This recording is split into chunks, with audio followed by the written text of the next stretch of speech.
હાસોટના સુણેકલ્લા ગામ ખાતે Yahoo adventure park અને નેચરલ પાર્કને હાસોટ મામલતદાર દ્વારા સીલ કરી દેવામાં આવ્યું હતું.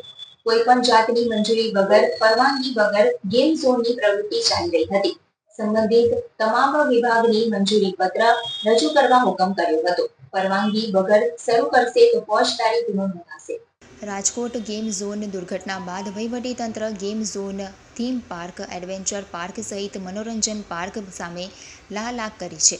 આ વચ્ચે રાજકોટ ઘટના બાદ જિલ્લા ફાયર વિભાગ અને સ્થાનિક ફાયર વિભાગે ફાયર એનઓસી વગર ધમધમતા અંકલેશ્વર ભરૂચના ગેમ ઝોન બંધ કરાવ્યા હતા.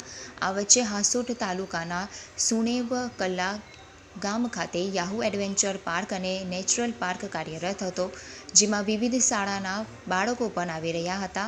અંતરિયાળ ગ્રામ્ય વિસ્તારમાં ધમધમતા યાહુ એડવેન્ચર પાર્ક અંગે હાસોટ મામલતદાર રાજન વસાવાને જાણ થતાં આજરોજ તેઓ હાસોટ પોલીસ સાથે રાખીને યાહુ એડવેન્ચર પાર્ક ખાતે તપાસ શરૂ કરી હતી, જ્યાં સંચાલકો પાસે વહીવટી કોઈપણ મંજૂરી ના હતી. વધુમાં ફાયર એનઓસી સહિત સક્ષમ અધિકારીની મંજૂરીના કોઈપણ પુરાવા ના મળી આવતા મામલતદાર રાજન વસાવાએ રાજકોટ ગેમ ઝોન હોનારતને ટાંકીને યાહુ એડવેન્ચર પાર્ક સંચાલકોને નોટિસ પાઠવી ત્વરિત અસરથી પાર્ક બંધ કરવાની તાકીદ કરી સીલ મારી દીધું હતું. તેઓ દ્વારા જરૂરી મંજૂરી પત્ર રજૂ કરવા તાકીદ કરી હતી અને મંજૂરી વગર પાર્કને બંધ રાખવા તાકીદ સાથે જો પરવાનગી ન હશે તો ફોજદારી ગુનો દાખલ કરવાની પણ સ્પષ્ટ તાકીદ કરી હતી.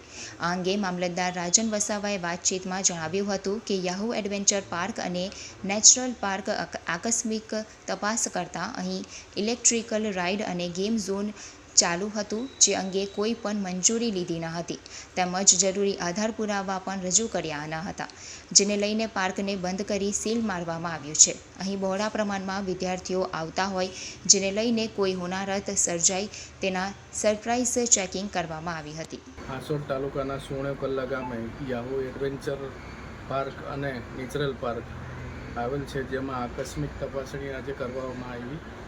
તેમાં ઇલેક્ટ્રિક રાઇડ, ગેમિંગ ઝોન કોઈપણ પ્રકારની મંજૂરી વગર ચાલતું હતું, જે બાબતે પૂછતા માલિકને તેમણે કોઈપણ પ્રકારની સંબંધિત કચેરીઓની કે વિભાગની મંજૂરી મેળવેલ નથી અને રજૂ કરેલ નથી, જેથી બહોળી સંખ્યામાં બાળકો આવતા હોવાથી એને આજરોજ બંધ કરવામાં આવેલ છે અને બંધ કર્યા અંગેની સંચાલકોને જાણ કરી છે.